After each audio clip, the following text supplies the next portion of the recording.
Hi hello friends, welcome to our channel. இந்த மாதிரி சொல்லியே ஆடியோ ரெக்கார்ட் பண்ணி ரொம்ப நாள் ஆகுது. ஒரு பெரிய கேப் விட்டேன் சேனலுக்கு. வீடியோஸே ரொம்ப போடல. அதனால என்ன பண்ணேன்னா, ஆல்ரெடி போட்ட வீடியோஸ் எல்லாம் ஷார்ட்ஸாக எடுத்து ஒவ்வொரு சீனாக எடுத்து போட்டேன். இன்ட்ரெஸ்டிங்கான சீன்லாம் எடுத்து போட்டேன். அந்த ஷார்ட்ஸுக்கு நிறைய வியூஸ் போயிருந்து. ஆனால் கீழே வர கமெண்ட்ஸ்லாம் ரொம்ப பேடாக இருந்தது. என்ன ஆயிடுச்சுன்னா, ஒரு சீனாக நான் எடுத்து போட்டது அது உங்களுக்கு ஒரு ஃபேக்ட்ஸ் அந்த மாதிரி ஒரு விஷயமா தோணிடுச்சு. ஸோ அதனால நிறைய பேட் கமெண்ட்ஸாக வந்து இருந்தது. ஸோ ஒரு வழியாக முடிவு பண்ணி ஷார்ட்ஸ்க்கு அதுக்கப்புறம் அந்த சீன்லாம் எடுத்து போட வேணாம்னு முடிவு பண்ணிட்டேன். தமிழ் மூவிஸையும் இதுக்கப்புறம் எக்ஸ்பிளைன் பண்ண வேணாம்னு முடிவு பண்ணியிருக்கேன். ஆனால் ரொம்ப நாள் கழிச்சு வீடியோ அப்லோட் பண்ணுறதுனால நான் ஆல்ரெடி எடிட் பண்ணி வச்சதுனால இந்த படத்தை மட்டும் நான் அப்லோட் பண்ணிக்கிறேன். இதுக்கப்புறம் நம்ம சேனலில் தமிழ் மூவிஸ் எதுவும் வராது. ஷார்ட்ஸுக்கு மோஸ்ட்லி அண்டர்ரேட்டடான மூவிஸ், ஃபேமஸ் மூவிஸ்லாம் ரெடி பண்ணி போடலான்னு இருக்கேன். சரி, ஓகே, அவ்வளோதான் நான் சொல்லணும்னு நினச்சது. இந்த படத்தை பாருங்கள், ரொம்பவே நல்ல படம். Hi hello friends, welcome to our channel. இன்னைக்கு நம்ம இந்த வீடியோவில் பார்க்க போகிற படம் ஒரு சூப்பரான தமிழ் த்ரில்லர் படத்தை தான் பார்க்க போகிறோம். இந்த படத்தோட பேர் இறுதி பக்கம். இந்த படத்துல நடிச்ச ஹீரோயின் தான் கள்ள சிரிப்புன்னு சொல்லிட்டு ஒரு நல்ல வெப் சீரிஸ்ல நடிச்சிருப்பாங்க. அந்த மாதிரி இந்த படமும் ரொம்பவே நல்லா இருக்கும். இந்த படத்தோட ஸ்டார்டிங்லேயே ஒரு கொலை நடக்கும். அந்த கொலை யார் பண்ணணும்னு சொல்லிட்டு இறுதியா போலீஸ் கண்டுபிடிப்பாங்க. அதான் இந்த படத்தோட கதை. இந்த படத்தோட ஃபர்ஸ்ட் ஹாஃப் எப்பவும் ஒரு இன்வெஸ்டிகேஷன் எப்படி ஆரம்பிக்குமோ அந்த மாதிரி ஸ்டார்ட் பண்ணுவாங்க. இந்த படத்தோட ஸ்டாண்ட் அப்ல நிறைய ட்விஸ்ட் வரும். 10 நிமிஷத்துக்கு ஒரு வாட்டி ட்விஸ்ட்னு சொல்லி ரொம்பவே சூப்பரா பண்ணியிருப்பாங்க. இந்த படம் ஒரு லோ பட்ஜெட் படம் தான். ஆனா அதை நமக்கு எந்த வகையிலும் தெரிய வைக்காம அடுத்தடுத்த டைம்ல ரொம்பவே திரைக்கதை சூப்பரா கொண்டு போயிருப்பாங்க. நமக்கு எந்த இடத்துலயும் அவ்வளவு போர் அடிக்காது. அதான் இந்த படத்தோட பிளஸ் நான் சொல்றேன். சரி, ஓகே, வாங்க வீடியோக்குள்ள போலாம். படத்தோட ஸ்டார்டிங்ல ஹீரோயினை காட்டுறாங்க. ஹீரோயின் யார்ட்டையும் பதட்டமா வாய்ஸ் மெசேஜ் பண்ணிட்டு இருக்காங்க. அதுல என்ன சொல்லிருக்காங்கன்னா, இந்த உலகமே எனக்கு ரொம்ப எதிரா இருக்கு, எனக்கு ரொம்பவே பயமா இருக்கு, இதை யார்கிட்ட சொல்றதுன்னே தெரியல, அதனாலதான் உன்கிட்ட சொல்றேன்னு சொல்லிட்டு சொல்றாங்க. அதோட அந்த சீன் கட் பண்ணி சேவியர் ஆசிரமம்னு சொல்லிட்டு ஒரு இடத்த காட்டுறாங்க. அங்க நம்ம ஹீரோயின் சின்ன வயசுல இருக்கிற மாதிரி காட்டுறாங்க. ரொம்பவே பயந்த நிலைமையில இருக்காங்க. யாரோ ஒரு பொண்ணு வந்து சொல்றாங்க, ஃபாதர் பர்ஸ்ல இருந்து யாரோ 5000 ரூபாய் அடிச்சுட்டாங்களாம், அது வாட்ச்மேன் தான் சொல்லிட்டு போலீஸ்காரங்க பிடிச்சிட்டு போயிருக்காங்கன்னு சொல்றாங்க. ஹீரோயின் அதை கேட்டு பயந்துட்டு இருக்காங்க. அதோட அந்த சீன் கட் ஆகுது. ஹீரோயினை காட்டுறாங்க. பெட்ல இருந்து எழுந்திருக்காங்க, பல்லெல்லாம் விளக்கிட்டு டீ எல்லாம் குடிச்சிட்டு வேலைக்கு போறாங்க. ஹீரோயின் ஒரு ரைட்டர். வேலையெல்லாம் முடிச்சுட்டு வீட்டுல உட்காடுறாங்க. திருப்பி பிளாஷ்பேக் போகுது. அதே ஆசிரமத்தை காட்டுறாங்க. ஹீரோயின் அவங்க ஃப்ரெண்டு சொல்லுது, அந்த அக்கா லவ் பண்றாங்கல்ல, அந்த பையனை எனக்கு ரொம்ப பிடிச்சிருக்கு, அவங்க நம்பர் கிடைக்குமான்னு சொல்லிட்டு கேக்குது. அதுக்கு அந்த ஃப்ரெண்டு சொல்லுது, அவன் நம்பிச்சா, நம்மளோட ஒரு 7 வயசு மூத்தவங்க, நீ என்னன்னு சொல்லுது அந்த பொண்ணு. அவங்கள்ட்ட போன்லாம் கிடையாதுன்னு சொல்லுது. அப்படியே அந்த சீன் கட்டாது. திருப்பி ஹீரோனை காட்டுறாங்க. வெள்ள அலாரம் அடிக்குது. போய் பாக்குறாங்க. அங்க ஒருத்தர் நின்றுகிட்டு எழுத்த வீட்டுக்கு வந்தேன், எழுத்த வீட்டுல ஆள் இல்ல, கொஞ்ச நேரம் உங்க வீட்டுல இருக்கலாமான்னு கேட்கறான். ஹீரோயின் சரி எழுத்த வீட்டுக்கு தானே வந்தான், கொஞ்ச நேரம் உட்கார வச்சுட்டு திருப்பி அனுப்பிடலாம்னு சொல்லிட்டு உள்ளார கூப்பிடுறாங்க. உள்ளார வந்ததுக்கு அப்புறம் கொஞ்சம் தண்ணி கேட்கறான். ஹீரோயினை போய் கொண்டு வராங்க. கொண்டு வந்து பார்த்தா இங்க உட்காந்து அவனை காணும். டக்குன்னு பின்னாடில இருந்து ஒரு கைத்தை போட்டு நெரிக்கிறான். அதோட அந்த சீன் காட்டாவது காலையில காட்டுறாங்க. குமார்னு சொல்லிட்டு ஒரு இன்ஸ்பெக்டரோட வீட்டை காட்டுறாங்க. அங்க ஒரு கொரியர் பாய் வந்து புக்கை கொடுக்குறான். நம்ம இன்ஸ்பெக்டர் குமார் கையெழுத்தெல்லாம் போட்டு உள்ளார வந்து அந்த புக்கை பாக்குறாரு. புக்கை பார்த்தோன்னா என்னாச்சுன்னு தெரியல, டக்கு தூக்கி போட்டுறாரு. அவன் மேல் செக் பண்ணிட்டு இருக்காரு. ஏதோ ஒன்று பாக்குறாரு. டக்குன்னு வெளில அவங்க ஒய்ஃப் திட்டிட்டு இருக்காங்க. அவங்க மாவு எதை கீழே போட்டாங்க போல. நான் இங்க தனியா இருந்து புலம்பிட்டு இருக்கேன், நீ எதுவும் ஹெல்ப் பண்ண மாட்டேன்னு சொல்லி கேட்கறாங்க. அப்புறம் அந்த மாவு எடுத்து மூஞ்செல்லாம் தடவி கொஞ்சம் சிமிஷன் பண்ணிட்டு இருக்காரு. இன்ஸ்பெக்டரோட ஒன்னும் வந்து உங்க டப்பா போன் அடிக்குதுப்பான்னு சொல்லிட்டு போனை கொடுக்குது. அங்கேருந்து ஒரு கான்ஸ்டபிள், இங்க ஒரு கொலை நடந்திருக்கு சார், வந்துருங்கன்னு சொல்லிட்டு சொல்றாங்க. நம்ம ஹீரோனை கொண்டாங்க போல. இன்ஸ்பெக்டர் அங்க போறாரு. அங்க வெளியே அந்த லேப் அசிஸ்டன்ட் எல்லாம் பாக்குறாரு. ஏதாவது ஸ்ட்ரேஞ்சரா ஏதாவது விஷயம் இருக்கா அப்படின்னு சொல்லிட்டு கேட்கிறாரு.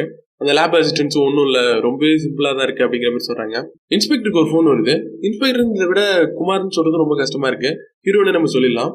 ஹீரோக்கு ஒரு போன் வருது. மேல் அதிகாரி போல. ஃபீமேல் வெயிட்டிங் பண்ணதுனால ரொம்ப சீக்கிரமா முடிச்சுங்க. கூட ஒரு சப் இன்ஸ்பெக்டர் அனுப்பி வச்சிருக்கேன், அவங்களும் கூட இருப்பாங்க, கொஞ்சம் இந்த வேலை நுணுக்கங்கள் அதை பத்தி எல்லாம் சொல்லி கொடுங்கிற மாதிரி சொல்றாங்க. ஹீரோ டெட் பாடி இருக்கிற இடத்துக்கு போயிடுறாரு. நம்ம ஹீரோனை கால் பண்ணி போட்டாங்க. அப்புறம் அந்த சப் இன்ஸ்பெக்டர் ஜெனிட்டி ஒரு இன்ட்ரோ ஆக்கிறாரு. அங்க ஆல்ரெடி உதவிக்கு ஒரு லேப் அசிஸ்டன்ட் இருப்பாரு. அவர்கிட்ட எப்படி நடந்ததுன்னு சொல்லிட்டு கேட்கிறாரு. அவரும் இந்த மாதிரி கொலையாளி வாசல் வழியா தான் வந்திருக்கான், வந்து கொஞ்ச நேரம் கழிச்சு கழுத்து நெரிச்சிருக்கான், கொஞ்ச நேரம் முயற்சி பண்ணி பார்த்துருக்காங்க, திருப்பி அவங்களே இறந்துட்டாங்கன்னு சொல்றாங்க. ஹீரோ கேட்கிறாரு, திட்டு போயிருக்கு ஏதாவது, இல்லைன்னா வேற ஏதாவது ரேப்புக்கான தடையா இருக்கா அப்படிங்கிற மாதிரி கேட்கறாங்க. அதுக்கு அந்த லேப் அசிஸ்டன்ட் அப்படிலாம் ஒண்ணும் இல்லைன்னு சொல்லிட்டாரு. கான்ஸ்டபிள் சொல்றாரு, இது எனக்கு தெரிஞ்சு ரிவெஞ்சா இருக்குன்னு சொல்றாரு. ஆனா சப் இன்ஸ்பெக்டர் ஜெனி சொல்றாங்க, அப்படிலாம் இருக்க வாய்ப்பு இல்ல, நான் நிறைய பேர்ட்ட விசாரிச்சுட்டேன், இவங்க யாரையும் ரொம்ப பேசவே மாட்டாங்களாம், இவங்களுக்கு எனிமிஸே இல்ல, மத்தபடி இவங்களுக்கு எந்த ப்ராப்ளமும் இல்லைன்னு சொல்றாங்க. ஹீரோ இந்த அம்மா பேர் என்னன்னு சொல்லிட்டு கான்ஸ்டபிள் கேட்கிறாரு. அவர் முடிக்கிறாரு. டக்குன்னு ஜெனி சொல்றாங்க எல்லாத்தையுமே. இவங்க பேர் இவங்க ஒரு ரைட்டர், இவங்க அனாதையா தான் இருந்திருக்காங்க, சேவியர் ஆசிரமத்துல தான் வெளில வந்தாங்க, அங்க ஆசிரமத்துல இவளுக்கு கிருபான் பேர் வச்சிருக்காங்க, அதுக்கப்புறம் இவ காலேஜ் முடிச்சுட்டு வெளில வந்ததுக்கு அப்புறம் இயல்னு பெரிய மாத்திக்கிட்டான்னு சொல்றாங்க. கேட்கறதுக்கு ரொம்ப நல்லா இருக்குன்னு சொல்லிட்டு ஹீரோ சொல்றாரு. அப்புறம் இந்த அப்பார்ட்மெண்ட் இன்சார்ஜ் சிசிடிவி கேமரா எல்லாம் பாக்கணும்னு சொல்றாரு. அதுக்கும் ஜெனி சொல்றாங்க, நான் இதுக்கெல்லாம் ஏற்பாடு பண்ணிட்டேன் சார், சீக்கிரம் பார்த்தலாம்னு சொல்றாங்க. இந்த கொலையை யார் பார்த்ததுன்னு சொல்லிட்டு கேட்கிறாரு. அந்த கான்ஸ்டபிள் சொல்றாரு, மித்துன்னு சொல்லிட்டு ஒருத்தர். ஹீரோ போயிட்டு மித்துட்ட பேசுறாரு. மித்துன்னு சொல்றா, நாங்க 2 பேரும் லிவிங் டுகெதர்ல இருந்தோம், அவன் என்கிட்டயே ரொம்ப பேச மாட்டான்னு சொல்றாங்க. அதுக்கு ஹீரோ சொல்றா, லிவிங் டுகெதர்ங்கிறீங்க, அப்புறம் வீட்டுல உங்க ஜாமான் எதுவுமே இல்லைன்னு சொல்றாரு. அதுக்கு மித்துன்னு சொல்றான், நான் நைட்டு மட்டும் தான் இங்க வருவேன், மத்தபடி என் வீடு பக்கத்துலதான் இருக்கு, ஒரு 2-3 தெரு தள்ளி இருக்குன்னு சொல்றான். அதுக்கு ஹீரோ நைட்டு மட்டும் தான் வந்துட்டு போவியா, இதுக்கு பேரே வேற, நீ எல்லாம் லிவிங் டுகெதர்னு சொல்லிட்டு இருக்க அப்படிங்கிற மாதிரி கேக்குறாரு. இதை கேட்டோன்னு மித்துன்னு சொல்றான், இயலை பத்தி எல்லாம் அப்படி பேசாதீங்கன்னு சொல்லிட்டு ரொம்ப கெட்ட கெட்ட வார்த்தையில திட்டிட்டு இருக்கான். அப்புறம் அங்கேருந்து ஒரு கான்ஸ்டபிள் அப்படியே அடக்கி வைக்கிறாரு. திருப்பி ஹீரோ கேட்கிறான், நைட் வருவில்ல, ஏன் நேத்து நைட்டு வரலன்னு கேட்கறான். அதுக்கு மித்துன்னு சொல்றான், ஒரு புக் எழுதி இருந்தா ஃபைனல் ஸ்டேஜ்ல இருக்குன்னு சொன்னா, அவளுக்கு கொஞ்சம் பிரைவசி வேணும்னு சொன்னா, அதனாலதான் நைட்டு வரலன்னு சொன்னான். சரி உங்க அப்பா அம்மா எல்லாம் என்னன்னு சொல்லிட்டு ஹீரோ கேட்கிறாரு. அதுக்கு எங்க அம்மா மட்டும் தான் இருக்காங்க, அவங்க யூஎஸ்ல இருக்காங்கன்னு சொல்றான். எனக்கு அங்க போறதுக்கு விருப்பம் இல்ல, எங்களுக்கு ஒரு அட்வர்டைசிங் கம்பெனி இருக்கு, இங்க உள்ள பிரான்ச் நான் பாத்துட்டு இருக்கேன்னு சொன்னான். உங்களுக்கு யார் மேலே சந்தேகம் இருக்கான்னு சொல்லிட்டு ஹீரோ கேட்கறாப்ல. மித்துன் அதுக்கு யார் மேலே இல்லைன்னு சொல்லிட்டு சொல்றான். அப்புறம் அங்க அப்பார்ட்மெண்ட்ல உள்ள எல்லாருமே ஹீரோ விசாரிக்கிறாரு. எல்லாருமே ஒவ்வொன்னு சொல்றாங்க. ஒருத்தர் சொல்றான் அந்த பொண்ணு சைக்கோ, இன்னொருத்தர் சொல்றான் அந்த பொண்ணு ரொம்ப அமைதியான பொண்ணு, நான் பேசினாலே பேசாங்கிறான். இந்த மாதிரி ஒவ்வொரு சொல்றாங்க. ஆனா கடைசியில என்ன தெரிய வருதுன்னா, அந்த பொண்ணு ரொம்ப அமைதியான பொண்ணு, யார்ட்டையும் ரொம்ப வச்சுக்காது அப்படிங்கிற மாதிரி தெரிய வருது. அப்படியே விசாரிச்சுட்டு இருக்கிறப்ப ஜெனிட்டு ஹீரோக்கு போன் வருது. சார் சிசிடிவி கேமரா மாட்டிக்கிட்டேன், நாங்க முடிச்சிட்டோம்னு சொல்றாங்க. ரொம்ப நல்ல விஷயம் ஜெனி, நான் சீக்கிரம் வந்துடுறேன்னு சொல்லி ஹீரோ சொல்றாப்ல. அங்க போய் பார்த்தா எந்த ஒரு டிஸ்டுமே இல்லாம கொலைகாரனை கண்டுபிடிச்சு வச்சுட்டாங்க. என்னடா கண்டுபிடிச்சிட்டீங்க, டக்குன்னு கதை முடிச்சிச்சா என்னன்னு கேட்டீங்கன்னா அப்படிதான் இல்ல. அவன் சொல்றான், என் குழந்தைக்கு டியூமர் இருந்தது, அதுக்கு எப்படி பணம் சேர்க்கறதுனே தெரியல. அன்னைக்கு ஒரு நாள் தான் எனக்கு ஒரு கொரியர் வந்தது, அந்த கொரியர்ல ஒரு 50,000 ரூபாய் இருந்தது, இந்த அட்ரஸும் இருந்தது. இந்த அட்ரஸுக்கு போய் அந்த பொண்ணை கொண்டுனா இன்னும் மிச்ச பணத்தையும் நான் உனக்கு கொடுத்துட்றேன், நீ உன் பொண்ணோட உயிரை காப்பாத்திக்கலாம்னு சொன்னாங்க. அந்த பணத்தை எடுக்க வேணாம்னு தான் இருந்தேன், இருந்தாலும் என்ன பண்றது, என் பொண்ணை நான் காப்பாத்தணுமே, அதனால எடுத்து கொண்டுட்டேன்னு சொல்றான். ஏதோ ஒரு பேப்பர் எடுத்துட்டு ஹீரோட்ட கொடுக்குறான். அதை எடுத்துட்டு வந்துட்டு இருக்காரு. ஜெனி கேட்கறாங்க, என்ன சார் பேப்பர் கொடுத்தான், என்னன்னு சொல்லுங்கன்னு சொல்றாங்க.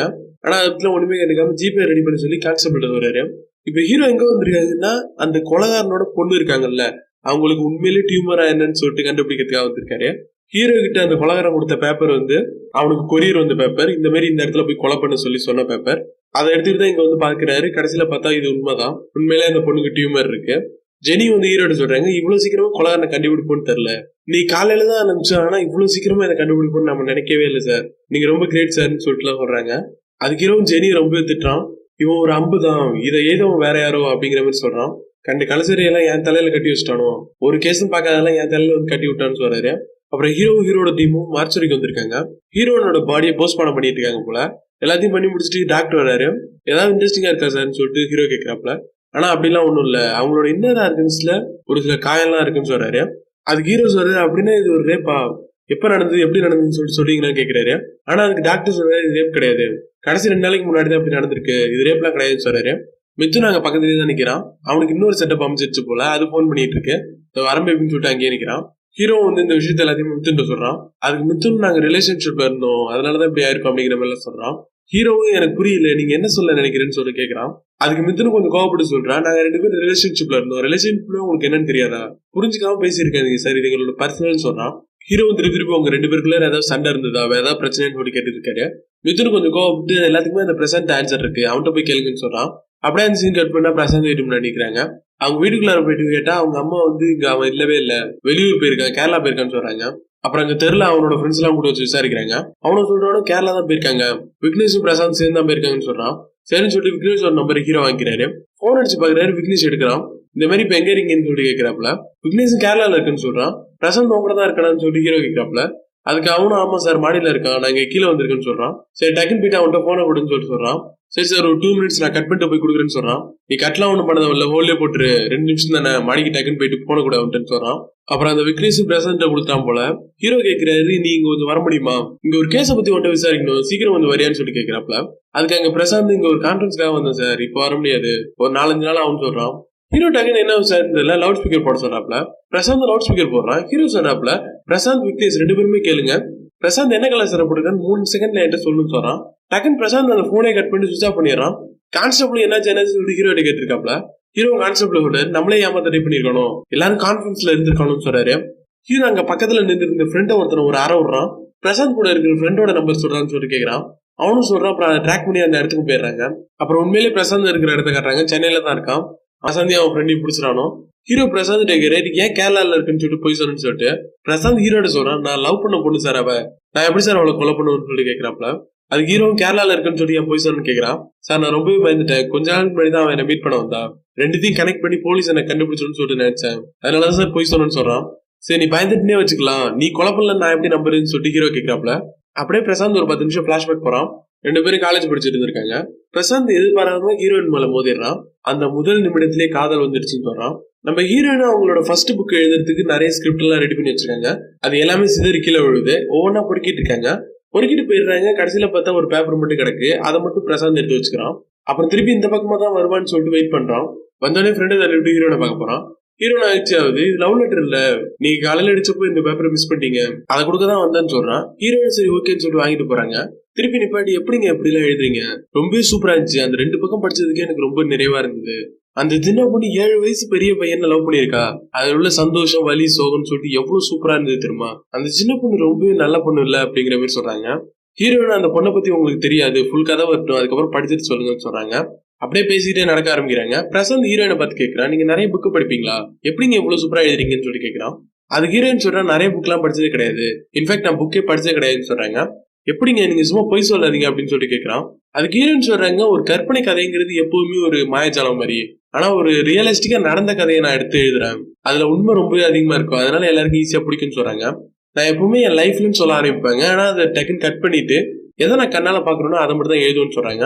அப்புறம் அடுத்த சீன்ல ஹீரோயின் போற இடத்துக்குலாம் பிரசாந்த் வரான். எல்லா டைம்லயும் வந்து ஹீரோயின் பேச ட்ரை பண்றான், ஆனா டக்குன்னு அவங்க நவுந்து போயிடுறாங்க.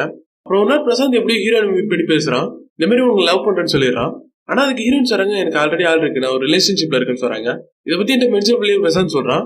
அதுக்கு ஹீரோயின் சொல்றாங்க, அதை பத்திலாம் எனக்கு ஒன்றும் கவலை இல்லை, நான் அதை பத்திலாம் ஒன்றும் மட்டும் பேசணும்னு அவசியம் இல்லைன்னு சொல்றாங்க.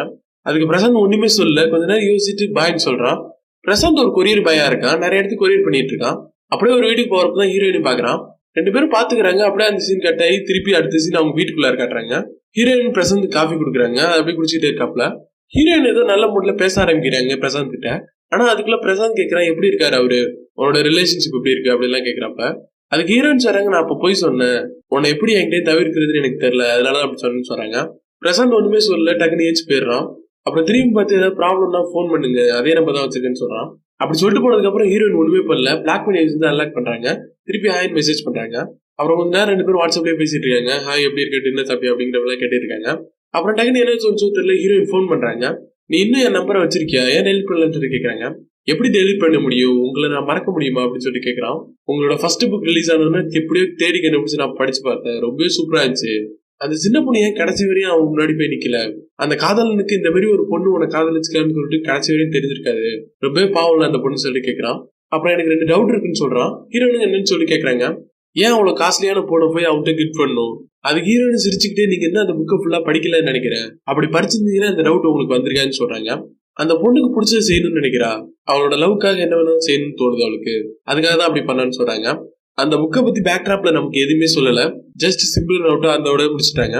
திருப்பி போய் புக்கை படிக்கிறேன்னு சொல்லிட்டு பிரசாந்த் சொல்றான். அப்புறம் இன்னொரு ரிக்வஸ்ட்னு சொல்லிட்டு ஆத்தர் சைன் பண்ண புக் கிடைக்குமான்னு சொல்லிட்டு கேட்கறாப்ல. ஹீரோயின் சிரிச்சுக்கிட்டே வீட்டுக்கு வாங்கன்னு சொல்றாங்க. மறுநாள் வீட்டுக்கு போயிட்டு அந்த சைனை வைக்கிறான். அப்படியே ஒரு பாட்டும் தொடங்குது. அடிக்கடி கொரியர் ஹீரோயினே அனுப்பி வைக்கிறாங்க. அதை ஒரு நாள் பிரசாந்தும் தெரிஞ்சுக்கிட்டு, நீங்க என்கிட்ட பேசணும்னு நினைச்சீங்கன்னா போன் பண்ணுங்க, இல்ல என்ன பாக்கணும்னு நினைச்சீங்கன்னா போன் பண்ணுங்க, நான் வரேன்னு சொல்றாங்க. ஹீரோயினுக்கு பிரசாந்த் மேல கால் வந்துருச்சு. பிரசாந்தும் ஹீரோயினும் அடுத்த சீன்ல சுத்த ஆரம்பிக்கிறாங்க. எங்கெங்க சுத்துறமோ அங்கங்க சுத்துறாங்க, பைக்ல போறாங்க, பீச்சுக்கு போறாங்க. அப்புறம் அவங்களுக்குள்ள நடக்க வேண்டியது நடக்குது. அப்புறம் ஒரு சில நாள் ஹீரோயின் பிரசாந்த் போனே பண்ணல போல, அதனால பிரசாந்த் வீட்டுக்கே வந்துடுறான். நான் உன் வீட்டுக்கு வந்துட்டேன், நீ ஏன் போனே எடுக்க மாட்டேன்னு சொல்லி கேட்கறான். அதுக்கு ஹீரோயின் சொல்றாங்க, நான் உன்கிட்ட ஆல்ரெடியே சொன்னேன்ல, நான் என்னோட செகண்ட் புக் எழுதிட்டு இருக்கேன்னு சொல்லிட்டு, அதுக்கு ரிசர்ச் பண்றதுக்கு தான் வந்திருக்குன்னு சொல்றாங்க. நான் வரதுக்கு லேட் ஆகும்னு சொல்லிட்டு கொஞ்சம் அவாய்ட் பண்ற மாதிரியே பேசிட்டு இருக்காங்க. அதுக்கு பிரசாந்தும் சொல்றான், நான் வெயிட் பண்றேன், நீ எப்ப வேணாலும் வா அப்படின்னு சொல்லிட்டு சொல்றான்.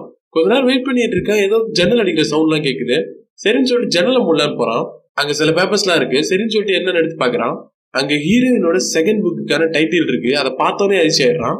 என்ன இருக்குன்னா, செக்ஸ் வித் ஸ்ட்ரேஞ்சர்னு இருக்கு. சாப்டரா எழுதிருக்காங்க. அப்படியே நம்ம பேக்ரவுண்ட்ல கட்டுறாங்க, நிறைய பேர் கூட ஹீரோயின் செக்ஸ் வச்சுக்கிற மாதிரி காட்டுறாங்க. ஃபீமேல், ஏஜ்டு பர்சன், லேடிஸ் அப்படின்னு சொல்லிட்டு ஏகப்பட்ட பேர் கூட வச்சிருக்காங்க. அதை பார்த்தோன்னே ரொம்ப அதிர்ச்சி ஆயிடுறான். ஹீரோயினும் வராங்க. நீ இன்னுமா வெயிட் பண்ணிட்டு இருக்க, வீட்டுக்கு வெயிட் பண்ண நினைச்சுன்னு கேக்குறாங்க. என்னடி இதுன்னு சொல்லிட்டு அந்த பேப்பர்ஸ் எல்லாம் ஹீரோயின் எடுத்துக்கு போறாங்க. ஹீரோயின் இதெல்லாம் நீ ஏன் பாக்குற, இதெல்லாம் ஒண்ணுமே இல்லை அப்படிங்கிற மாதிரி சொல்றாங்க. நீ அடுத்தவங்களோட போய் இருந்துட்டு போவ, இதெல்லாம் நீ கேட்க கூடாதா, எத்தனை பேர் கூட பண்ணிருக்க அப்படிங்கிற மாதிரி கேட்கறான். இதெல்லாம் மறைச்சிட்டு ஏன் கூட நீ இருந்துட்டு இருக்க இவ்வளவு நாளா அப்படின்னு சொல்லிட்டு கேட்கறான். அதுக்கு ஹீரோயின், எனக்கு பிடிச்சது இதுதான், நான் எரோட்டிக் நாவல்ஸ் தான் ட்ரை பண்ணிட்டு இருக்கேன், அதுதான் எனக்கு ரொம்ப பிடிச்சிருக்கு, நான் வந்துட்டு அப்பயே சொன்னல ரியலிஸ்டிக்கை பேஸ் பண்ணி தான் நான் எடுத்துவேன்னு சொல்லிட்டு, அதனாலதான் இப்படி எல்லாம் பண்ணேன்னு சொல்லிட்டு சொல்றாங்க. அதுக்கு ஹீரோயினுக்கு எவன் கூட வந்துட்டு நீ இப்படி எல்லாம் பண்ணிட்டு இருப்ப, நான் அவன் கூட இருக்க விருப்பமே இல்ல, நான் போறேன்னு சொல்லிட்டு சொன்னான். அதுக்கு ஹீரோயின் சொல்றாங்க, நீ தப்பா பேசாத, இது என்னோட நாவல், இதுக்காக நான் ரியலிஸ்டிக்கை பேஸ் பண்ணி தான் நான் எழுதணும்னு நினைச்சேன், நீ தப்பா புரிஞ்சுட்டு இருக்க, நான் உன்னை ரொம்ப லவ் பண்ணேன், ஆனா லவ்வும் செக்ஸும் வேற வேற, நீ அதை புரிஞ்சுக்கவே மாட்டேன்னு சொல்லிட்டு சொல்றான். ஆனா அதுக்கு ஹீரோ அவனோட பிளாஸ்பி சொல்றான். லவ்வோட அதிகபட்ச சந்தோஷம் தான் செக்ஸ் அப்படின்னு சொல்றான். ஆனா அதுக்கு ஹீரோன்னு சொல்றாங்க, நீ ரொம்பவே தப்பா புரிஞ்சுட்டு இருக்க, ரெண்டுமே வேற வேறன்னு சொல்றாங்க. ஆனா அதெல்லாம் எனக்கு தெரியாது, உன்ன மாரி ஒருத்தி கூட என்னால வாழ முடியாதுன்னு சொல்லிட்டு கிளம்பிடுறான். அப்படியே அந்த பிளாஷ்பேக் முடியுது. ஹீரோ கான்ஸ்டபிள் வர்றாரு. இவன் பண்ணிருப்பான்னு எனக்கு தோணல, நீங்க என்ன நினைக்கிறேன்னு சொல்லிட்டு அந்த கான்ஸ்டபிளை கேட்கிறாரு. கான்ஸ்டபிளும் எனக்கு அப்படி தோணலன்னு சொல்றாரு. இங்க பிரசாந்த காட்டுறாங்க. பிரசாந்த் அவன் ஃப்ரெண்ட் கிட்ட சொல்றான், நான் அங்க போயிருக்க கூடாது, நான் அவளை அப்படியே விட்டுட்டு வந்திருக்க கூடாதுன்னு சொல்லிட்டு ஏதோ சொல்றான். நீ இப்படி எல்லாம் பேசாத, நான் மாட்டிப்போன்னு சொல்லி பிரசாந்தோட ஃப்ரெண்டு சொல்றான். பிரசாந்த் என்ன நினைச்சாலும் தெரியல, டக்குன்னு மாடில இருந்து கீழே வந்துடுறான். ஜெனிஃபர் ஹீரோவுக்கு போன் பண்றாங்க. ஹீரோ நடந்தெல்லாம் சொல்றான். எல்லாமே டக்குன்னு முடிஞ்சிருச்சு, என்ன பண்றது தெரியலன்னு சொல்றான். ஆனா ஜெனிஃபர் ஒரு லீடை கண்டுபிடிச்சிருக்காங்க. அந்த கொலகாரம் இருக்கால, அவன் வீட்டுக்கு போன பணம் எங்கேருந்து வந்துச்சுன்னு சொல்லிட்டு கண்டுபிடிச்சிட்டாங்களாம். ஒரு மணி டிரான்ஸ்பர் ஏஜென்சில இருந்து தான் வந்திருக்குன்னு சொல்றாங்க. அந்த ஏஜென்சிக்கு போயிடுறாங்க. ஹீரோ போயிட்டு கேட்கிறாப்புல, ஏதாவது கஸ்டமர் ஐடி ஏதாவது வச்சிருக்கீங்கன்னு சொல்லிட்டு. அதுக்கு அவங்க சொல்றாங்க, இது இல்லீகல் லீகல் எல்லாமே கலந்த ஒரு பிசினஸ் சார், ஒரு டிஜிட் நம்பர் கொடுத்தாங்கன்னா நான் அவங்ககிட்ட பணம் கொடுத்துருன்னு சொல்றாரு. அரசியல்வாதி உங்க ஆளுங்க எல்லாருமே இங்க இருந்து கூட அந்த மணியை டிரான்ஸ்பர் பண்ணிப்பாங்கன்னு சொல்றாரு. அங்கேயும் ஒரு ரிட்டர்ன் முடிஞ்சிச்சு. அப்படியே அந்த சீன் கட்ட ஜீப்ல கட்டுறாங்க. ஹீரோ கான்ஸ்டபிள் வர்றாப்ல. கடைசியா அந்த பொண்ணு ஏதோ புக் எழுதி இருந்தால, அந்த பொண்ணு கூட ரியாலிட்டியை பேஸ் பண்ணி தானே எழுதுவா, அவளுக்கு நடந்த ஏதாவது ப்ராப்ளத்தை கூட அதுல எழுதிருக்கலாம், அது ஏதாவது நமக்கு ஒரு லீடா கூட கொடுக்கலாம்னு சொல்றாப்ல. மிதுனுக்கு போன் பண்ணி எப்பவுமே அவன் எந்த இடத்துல போய் பப்ளிஷ் பண்ணுவான்னு சொல்லி கேட்கறாப்ல. அவனும் ஹீரோயின் எங்க புக் பப்ளிஷ் பண்ணுவாங்களோ அந்த அட்ரஸ் கொடுத்துறான். அங்க போயிட்டு நம்ம ஹீரோட டீம்லாம் கேக்குறாங்க. அந்த பப்ளிஷரும், ஆமா சார், இங்கதான் அந்த பொண்ணு எப்பயுமே புக்கை பப்ளிஷ் பண்ணுவாங்க, ஆனா இந்த வாட்டி எடுத்துட்டு அந்த புக்கை ஒரே ஒரு பிரிண்ட் மட்டும் தான் எடுத்துக்கிட்டாங்க, அதை ஒருத்தர் கொரியர் பண்ண சொன்னாங்க, நாங்களும் அனுப்பி விட்டு வராரு. என்ன சார் இப்படி சொல்றீங்க, ஒரே ஒரு காப்பி மட்டும் தானா, ஏன் ஒரு காப்பி மட்டும் எடுக்க சொன்னாங்கன்னு சொல்லிட்டு கேட்கிறாரு. எங்களுக்கும் தெரியல சார், நாங்க எப்பவுமே ஒரு காப்பிலாம் அடிக்க மாட்டோம், ஆனா இவங்க எங்களுக்கு ஒரு ஸ்பெஷல் ரைட்டர், அதனாலதான் அடிச்சோம், இருங்க நான் உங்களோட அட்ரஸ் சொல்றேன், நீங்க அங்க போய் இன்வெஸ்டிகேட் பண்ணுங்கன்னு சொல்றாரு. அவர் சொல்றாரு குமார்னு சொல்லிட்டு இந்த பேர் அட்ரஸ் சொல்றாரு. கேட்டோன்னு ஆயிடுச்சு ஆடுறாங்க. ஹீரோ பேர் தான் குமார், அவரோட அட்ரஸ் தான் கொடுத்துருக்காங்க. டக்குன்னு குடுக்குன்னு வீட்டுக்கு போய் பார்த்தா அந்த புக்கும் இருக்கு. அந்த புக்கை ஓபன் பண்ணி பார்த்தா காண்டன்ட்லுக்கு எந்த ஒரு பேருமே போடல, கடைசியா இந்த லாஸ்ட் பேஜ் மட்டும் போட்டிருக்கு. அந்த சாப்டர் ஓபன் பண்ணி பார்க்கலான்னு பார்த்தா ஒரு பேஜுமே இல்லை. அந்த இடத்துல யாரோ பேஜ் கீழ்ச்சிருக்கிற மாதிரி தெரியுது. ஐ திங்க் அந்த வீட்டுல அந்த பாப்பா இருந்ததுல அதான் கீழ்ச்சிருக்கும் போல. அந்த பாப்பா ஹீரோனோட கூட்டாளியா இருக்கும் போல, அது அப்படியே சொல்லி கீழ்ச்சி வச்சிருச்சு. சரி என்ன பண்றது ஒண்ணுமே தெரியலன்னு சொல்லிட்டு ஆபீஸ்ல உட்காந்து பாத்துட்டு இருக்காரு. இவன் எனக்கு அனுப்பணும், அவளுக்கும் எனக்கு எந்த ஒரு சம்மந்தமே இல்ல, இருந்தாலும் இப்ப இதை எனக்கு அனுப்பியிருக்கா, இந்த புக்கு படிக்கிற பார்க்கலாம் எனக்கு சுத்தமா கிடையாது, சத்தியமா அது வரவும் வராது, நீங்க யாராவது படிக்கீங்கன்னு சொல்லி கேட்கிறாப்ல. ஜெனிஃபர் நான் படிக்கிறேன்னு சொல்லிட்டு அந்த புக்கை வாங்கிக்கிறாங்க. நீங்க இது ஃபுல்லா படிங்க, ஏதாவது ஒரு சின்ன க்ளூ கிடைச்சாலும் சொல்லுங்கன்னு சொல்லிட்டு ஜெனிஃபர் அனுப்பி வச்சிடறாரு. அப்புறம் கான்ஸ்டபிள் சொல்றாரு, இந்த மணி டிரான்ஸ்பர் பண்ண பொண்ணை எப்படி சார் கண்டுபிடிக்கன்னு சொல்லி கேட்கிறாரு. நான் சொல்ல மாதிரிட்டேன், அங்க அந்த ஏஜென்சில ஒரு பொண்ணு தான் வந்தான்னு சொல்லியிருப்பாங்க. அதுக்கு ஹீரோ சொல்றாரு, அடக்கடவுல இதை வேற கண்டுபிடிக்கணுமா, சைபர் செல்லுக்கு கான்டாக்ட் கொடுங்க, இந்த பணம் எப்படி வந்ததுக்கு எந்த வகையான ஒரு சோர்ஸை வச்சு வந்ததுன்னு சொல்லிட்டு கண்டுபிடிக்க வர்றாப்ல. அப்புறம் அதோட அந்த சீன் கட் ஆகுது. மித்துன் கூட ஒரு பாட்டி இருக்குல்ல ஒரு பொண்ணு, அந்த பொண்ணை நம்ம ஹீரோட ஆளுங்க ஒருத்தவங்க ஃபாலோ பண்ணுவாப்ல. அந்த பொண்ணுக்கே தெரியுற மாதிரி ஒரு லட்சத்துல ஃபாலோ பண்ணிருப்பாப்ல. அதனால அந்த பொண்ணு மித்துனுக்கு போன் பண்ணி சொல்லிடும். அந்த சீன் கட்டாய் அப்படியே இங்க போலீஸ் ஸ்டேஷன் காட்டுறாங்க. ஹீரோ கான்ஸ்டபிள் கேட்கிறாரு, ஏலோட போனை செக் பண்ண சொல்லியிருந்தேன் என்னன்னு சொல்லிட்டு. கான்ஸ்டபிள் ஜெனிஃபர் மேடம் அப்படியே செக் பண்ணாங்க சார்னு சொல்றாங்க. ஜெனிஃபரை காட்டாங்க. ஜெனிஃபர் அந்த புக்கு படிச்சுட்டே யோசிக்கிறாங்க என்ன நடந்ததுன்னு சொல்லிட்டு. ஜெனிஃபருக்கும் ஏலுக்கும் ஆல்ரெடி கான்டாக்ட் இருக்கும் போல.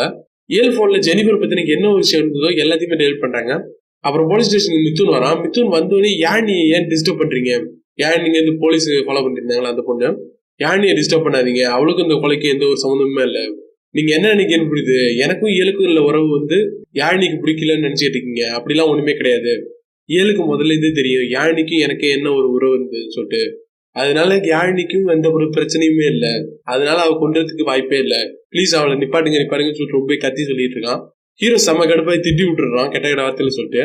இவனை வெளில துரத்தி விடுங்கன்னு சொல்லிட்டு அந்த கான்ஸ்டபிள் வர்றான், அவன் துரத்தி விட்டுறான். அப்புறம் ஹீரோ கான்ஸ்டபிள் கேட்கிறார் சைபர் என்ன சொன்னாங்கன்னு சொல்லிட்டு. அந்த சோர்ஸ் ஒரு யூஎஸ்ல இருந்து தான் பணம் அனுப்பியிருக்காங்க அப்படிங்கிற மாதிரி சொல்றாரு. அப்புறம் ஜெனிஃபரை கூப்பிடுறாரு. ஜெனிஃபர் அந்த புக் படிச்சுட்டு கேட்கிறாரு. ஜெனிஃபர் இதுல எந்த ஒரு குழுவுமே இல்லை சார், நான் ஃபுல்லா படிச்சுட்டேன், அந்த மாதிரி எதுவுமே இல்லைன்னு சொல்றாங்க. ஹீரோ திட்டி விட்டுறான். எல்லா இடத்துக்கும் போனாலும் டெட்டா முடிஞ்சுன்னு சொல்லிட்டு செமையா திட்டி விட்டுறான். அவன் என்ன லூசா எனக்கு இந்த புக்கை அனுப்பி வைக்கிறதுக்கு, ஏதாவது உள்ள இருக்கும் ஃபுல்லா படிங்கன்னு சொல்றாங்க. திருப்பி நான் படிக்கிறேன்னு சொல்லிட்டு ஜெனிஃபர் எடுத்துட்டு போயிறாங்க. அப்புறம் ஹீரோக்கு போன் வருது. அவங்க ஒய்ஃப் தான், பொண்ணு அட்மிஷன் பார்த்து ஸ்கூல் கூப்பிட்டு வந்துட்டேன், நீங்க காலையிலேயே பாருன்னு சொன்னீங்க என்னன்னு சொல்லி கேட்கறாங்க. ஹீரோவும் எல்லாமே ரொம்ப டென்ஷனா போயிட்டு இருக்குன்னு சொல்லிட்டு ஒண்ணுமே சொல்லல. சரி நான் வந்து தொலைன்னு சொல்லிட்டு திருப்பி போறாரு. ஸ்கூலுக்கு போய் அவர் பொண்ணெல்லாம் பாக்குறாரு, எல்லாம் ஓகேவா இருக்கு. திருப்பி ஜெனிஃபரை காட்டுறாங்க. ஜெனிஃபருக்கு ஒரு மெசேஜ் வந்திருக்கு. உன்னை பத்தி எனக்கு எல்லாமே தெரியும், உனக்கும் ஏழுக்கு என்ன ஒரு உறவு இருந்ததுன்னு சொல்லிட்டு எனக்கு தெரியும்னு சொல்றாங்க. உன்கிட்ட நிறைய பேசுன்னு சொல்லிட்டு ஒரு ஹோட்டலோட அட்ரஸ் அனுப்பி வைக்கிறாங்க. இந்த அம்மாவும் போயிட்டு அந்த ஹோட்டல்ல வெயிட் பண்ணிட்டு இருக்கு. அங்க யாரு வரான்னு பார்த்தோன்னா நம்ம ஹீரோ தான். உன் மேல எனக்கு கொஞ்சம் கூட சந்தேகம் இல்ல, நீ காலையில என்கிட்ட இன்ட்ரோடியூஸ் ஆனப்ப கூட எனக்கு ஒரு சந்தேகமும் இல்ல, ஹாஸ்பிட்டல்ல இந்த கேஸ் முடிஞ்சிட்டுன்னு சொன்னீங்க அப்ப கூட எனக்கு எந்த ஒரு சந்தேகமும் இல்ல, நீ எல்லாத்துக்குமே ரொம்ப எக்ஸைட் ஆன, இந்த கேஸ்ல ரொம்பவே ஆர்வம் காட்டின, அதனாலதான் உன்னை சேர்த்துக்க சொன்ன ஹெட் கிட்ட போன் அடிச்சு கேட்டேன், நீ தான் அவர்கிட்ட கேட்டியாமே இந்த கேஸ்ல இருக்குன்னு சொல்லிட்டு, எதுக்கு நீ இப்ப சொல்லுன்னு சொல்லிட்டு கேக்குறாரு. சரி ஓகே நீ சொல்ல மாட்டேன் நானே சொல்றேன்னு சொல்லிட்டு சொல்றாரு. நீங்க 2 பேரும் இருந்த ஆசிரமத்துக்கு நான் போன் அடிச்சிட்டேன், எனக்கு எல்லாமே தெரியும்னு சொல்றாரு. இப்ப என்ன கதைன்னா ஜெனிஃபரும் அவங்க ஃப்ரெண்டு சின்ன வயசுல 2 பேரும் ஒன்னா இருந்திருப்பாங்க போல. அதை இயல் பார்த்துட்டு போயிட்டு அந்த ஃபாதர்கிட்ட போட்டு கொடுத்துட்டாங்க. அதனால இந்த பொண்ணை வெளியே அனுப்பிட்டாங்க போல. அதனால இப்ப டைம் கிடைச்சோன்னா நீ அவளை போட்டு தட்டுன்னு சொல்றாரு. காலையில இருந்து என் கூட இருந்துட்டு என்னையும் ஏமாத்திட்டேன்னு சொல்லி கேக்குறாரு. அதுக்கு ஜெனிஃபர் நீங்க சொல்றது நான் எதையும் மறுக்கல, ஆனா நான் சொல்றது கொஞ்சம் கேளுங்கன்னு சொல்றாங்க. இதுக்கு மேல என்ன சொல்றதுக்கு இருக்கு, போலீஸ் ஸ்டேஷன் கூட்டு போலாம்னு சொல்லிட்டு மிரட்டி கூட்டு வராரு. ஹீரோ கான்ஸ்டபிள் ஜெனிஃபரை பின்னாடி ஒரு கார்ல வர சொல்லிட்டு அதனால ஜெனிஃபரை பின்னாடி தள்ளி விட்டுறாங்க. கான்ஸ்டபிள் நம்ம ஹீரோ மட்டும் பேசுறாங்க.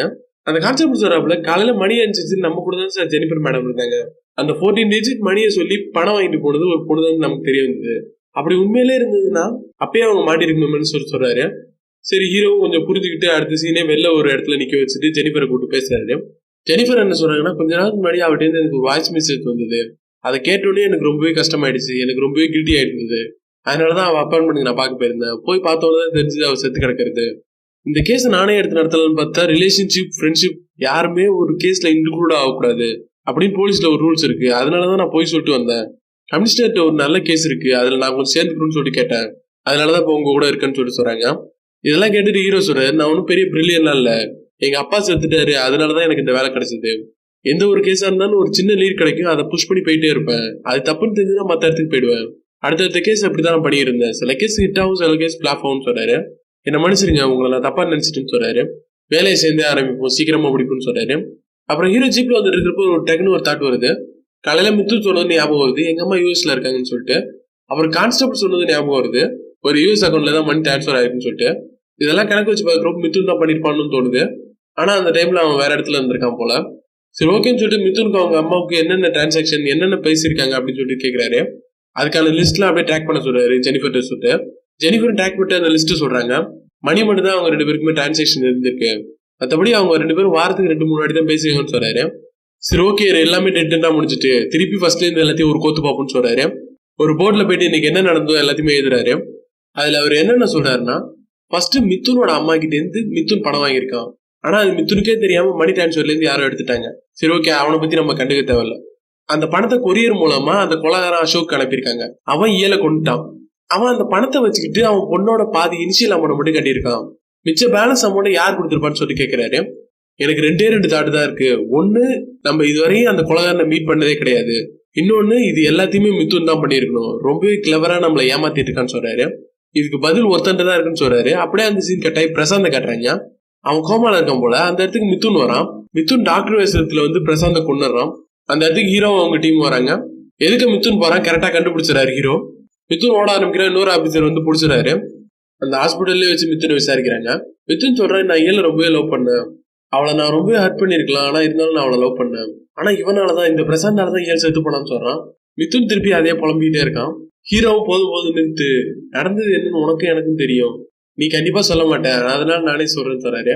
உங்க அம்மா கிட்ட இருந்து முதல்ல பணம் வாங்கியிருக்க, அதுக்கப்புறம் அது அசோக் அனுப்பியிருக்க, அதுக்கப்புறம் அசோக் வச்சு ஏல கொலை பண்ணிருக்க, பெரிய மாஸ்டர் பிளான் தான், நீ ரொம்ப நல்ல பிளான் தான் பண்ணிருக்க, ஆனா இந்த டிரான்ஸ்பர் ஏஜென்சில வாங்கின அந்த ரெசிப்ட் நீ உங்க வீட்லயே போட்டு மறந்துட்டு போயிட்ட, அதை என் டீமால ஜெனிஃபர் கண்டுபிடிச்சிட்டான்னு சொல்றான். இதெல்லாம் கேட்டு இருந்தோன்னு டக்குன்னு மித்துன் வெளில ஓடுறான்.